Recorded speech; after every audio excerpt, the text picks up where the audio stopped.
Өлкө аймагындагы акыркы убактарда болуп жаткан кылмыш кырсык окуялары, айдоочулардын одоно мыйзам бузган учурларын чагылдырган телекөзөт көрсөтүүсү назарыңыздарда.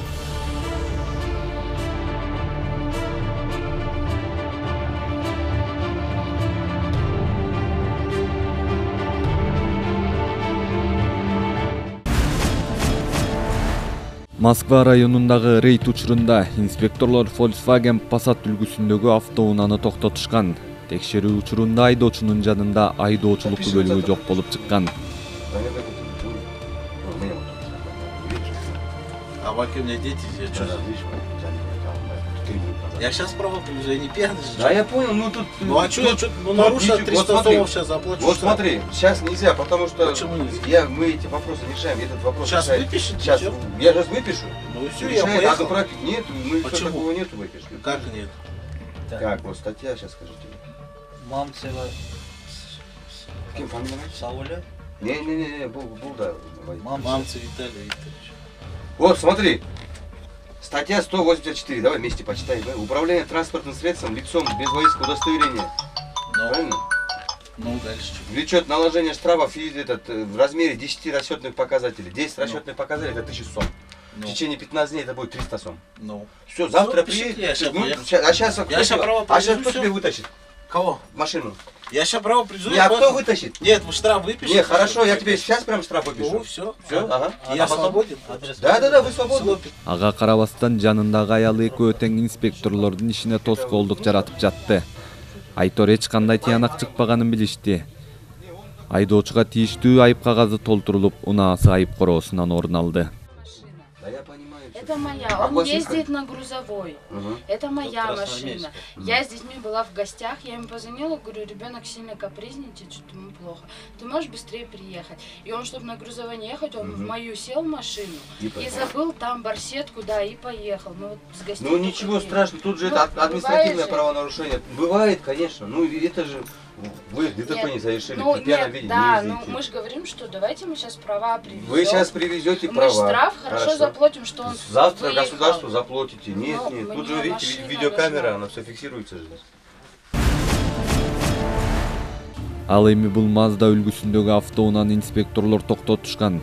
Текшерүү учурунда автоунаада 40 миңдей айып кагазы болгон. Айдоочуга тийиштүү айып кагазы толтурулуп, унаасы айып короосунан орун алды. Айдоочуга айып кагазы 10 миң сомдон ашып кетсе, айып короосуна киргизерин эскертишти.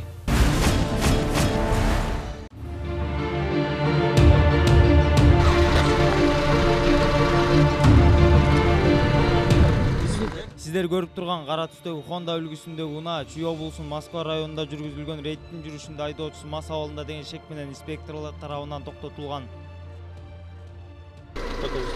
А ну хоть от машины есть документы у вас?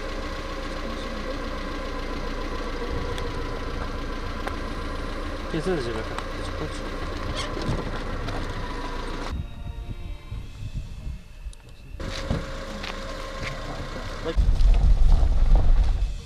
Текшерүү учурунда жанында тийиштүү документтери да жок болуп чыкты. Абалын аныктоо үчүн жакынкы наркология бөлүмүнө жеткирилди. Неге баке?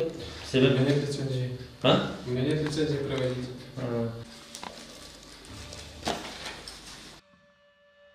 Ал жактагы дарыгер кандайдыр бир себептер менен текшерүүдөн баш тартты. Кайым айтышып, телефон чалуулардан соң гана текшерүүдөн өтүп, спирт ичкендиги аныкталды.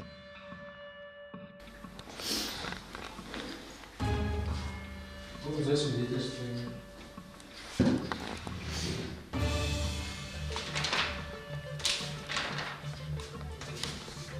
Инспектор расскажет, с кем я общался. Ну, праздник ручку позовет. 20 лет.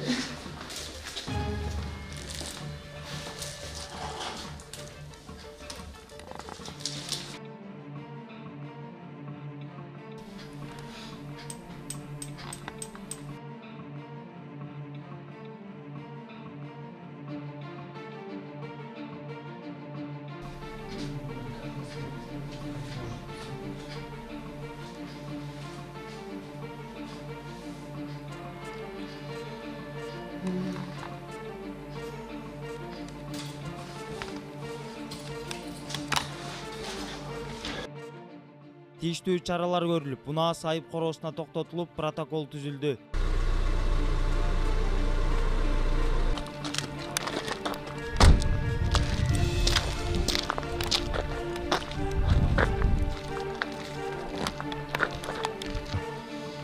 Где расписаться?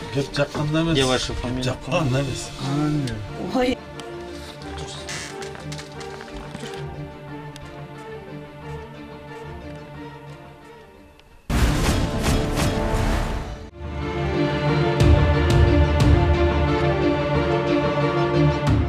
Ал эми бул ак түстөгү Mazda үлгүсүндөгү автоунаа айдоочусу авто бейбаштык кылган жеринен колго түшүрүлгөн.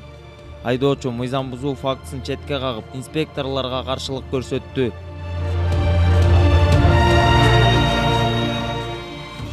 Аталган айдоочунун жоосунсуз жоруктары байкоо камераларына түшүп калган.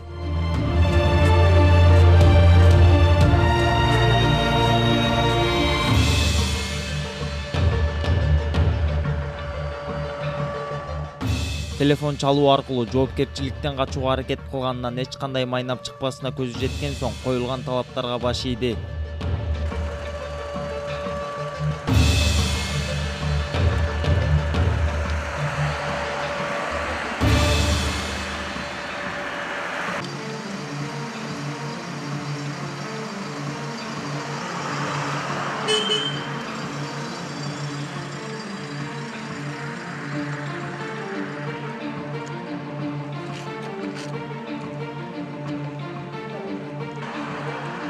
Должностное настроение у нас. Нетрезвый водитель, переоборудование. Заверено, да, в нотариусе? Да. С правой стороны. С левой стороны. Сейчас прочитаю.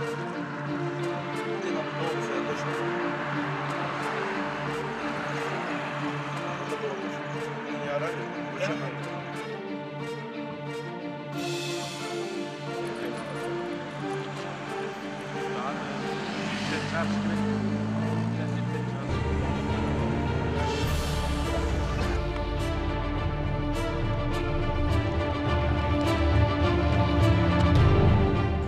Унаа айып короосуна токтотулуп, айып кагазы толтурулду.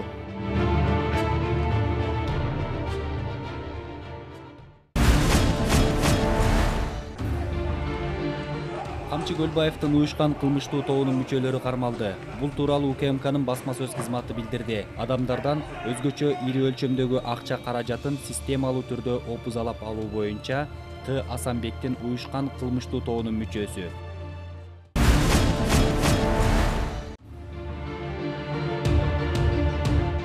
Бишкекте ок атуучу куралды мыйзамсыз сактап жүргөн жаран кармалды. Бул тууралуу Ички иштер министрлигинин басма сөз кызматы билдирди. Маалыматка караганда, Чүй облусунун Сокулук районунда 30-35 жаштагы Азият улутундагы жаран белгисиз үлгүдөгү куралды алып жүргөн. Ички иштер министрлигинин кылмыш иликтөө башкы башкармалыгынын 3-башкармалыгынын уюшкан кылмыштуулук менен күрөшүү бөлүмүнүн кызматкерлери Атайын операция отрядынын жана Сокулук райондук ички иштер бөлүмүнүн тергөө кызматынын кызматкерлери менен биргеликте ыкчам тергөө иш-чараларын жүргүзүп, шектүү жаран кармалган.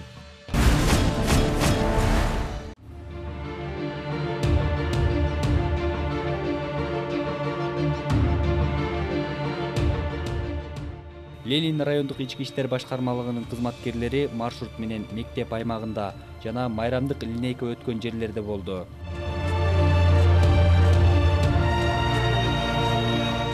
Жаңы окуу чейрекке арналган майрамдык иш-чара учурунда коомдук жана балдардын коопсуздугун сактоо үчүн ички иштер башкармалыгы тарабынан Ленин райондук шаардык мектептерге 124 кызматкер бөлүндү.